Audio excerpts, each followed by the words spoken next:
Behind every hero, there's a story the world was never meant to hear. Hulk Hogan wasn't just a wrestler, he was an icon. He turned a scripted sport into a cultural phenomenon. He was the face of an entire generation. But here's the truth. The man behind the mustache was nothing like the character fans worshipped.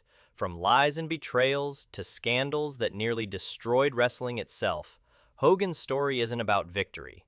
It's about the cost of living a double life.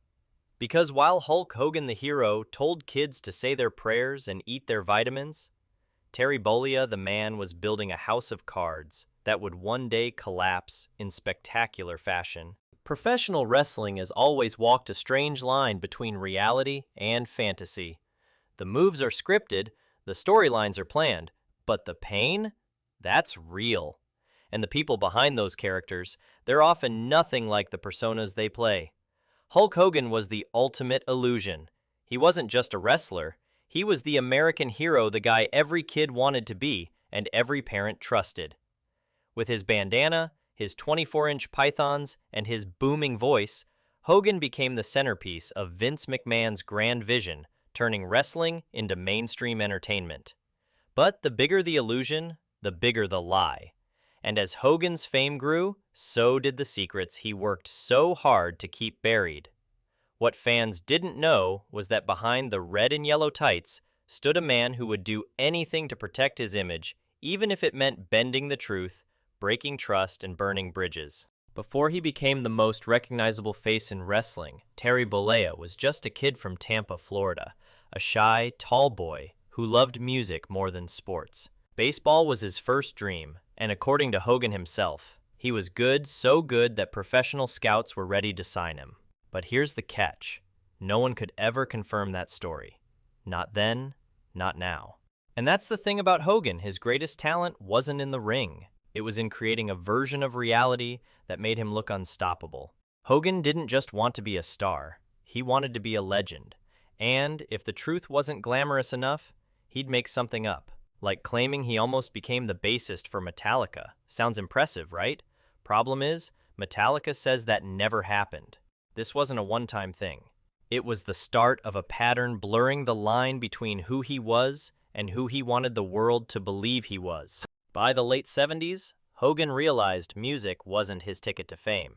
Wrestling was. He trained under Hiro Matsuda, broke his leg during training, and came back stronger. Soon, he was making waves in regional promotions. And then, Vince McMahon Sr. brought him into the WWF. From there, everything changed. Hogan's charisma was unmatched. He wasn't the most technical wrestler, but he didn't need to be. He had presence. He was larger than life, and when Vince McMahon Jr. took over and decided to make wrestling national, Hogan became the centerpiece of that dream. Hulkamania was born. Colors, the catchphrases, the leg drop that finished everyone. Hogan was everywhere on lunchboxes, in cartoons, in movies. He was a superhero in the flesh. But as his stardom reached the stratosphere, the cracks behind the scenes started to widen, because the man who told kids to train, say their prayers, and eat their vitamins, he wasn't living by his own code. And soon, the truth about what Hogan was really doing would blow the roof off the wrestling world. It started with something seemingly small, but it said a lot about Hogan's judgment. In 1985, Hogan appeared on a talk show hosted by Richard Belzer. To show that wrestling wasn't fake, Hogan put Belzer in a front facelock. It was supposed to be a harmless demonstration. Instead, Belzer passed out and cracked his head open on live TV. The incident led to a lawsuit, which Hogan settled out of court. To fans, Hogan was still a hero, but inside the industry, people were starting to see the real Terry, reckless, egotistical, and willing to cross any line for attention. And that was just the beginning. By the early 90s, wrestling was facing its biggest scandal yet. Steroids.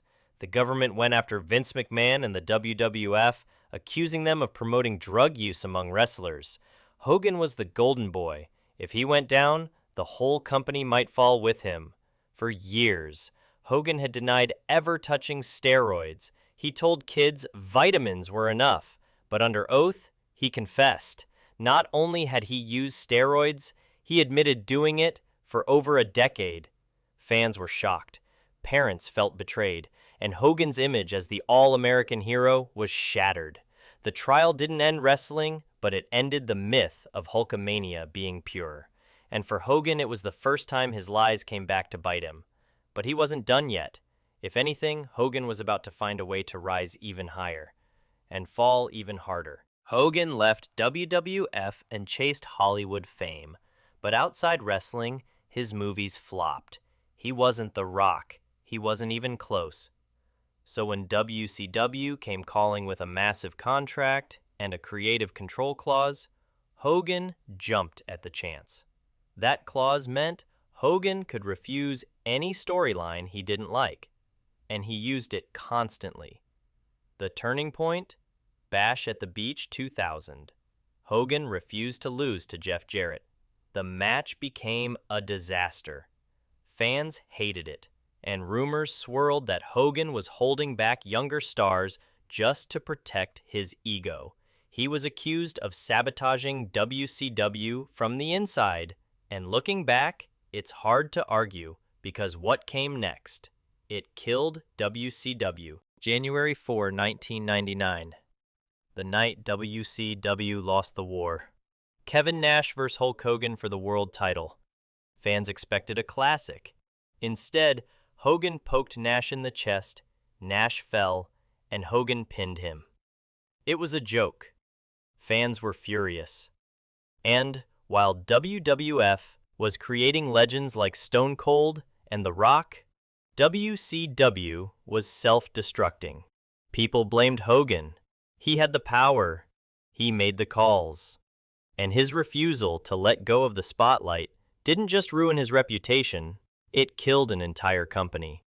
But believe it or not, this wasn't the worst thing Hogan ever did. By the 2010s, Hogan wasn't just a wrestler. He was a reality TV star, a pop culture figure, and then everything came crashing down. A leaked tape, lawsuits, and then the audio Hogan caught using racial slurs. Sponsors dropped him. WWE erased him from their history. The hero of the 80s became a cultural villain overnight. Hogan apologized. He tried to make amends, but the damage was done. Hulk Hogan will always be remembered as one of the biggest names in wrestling history.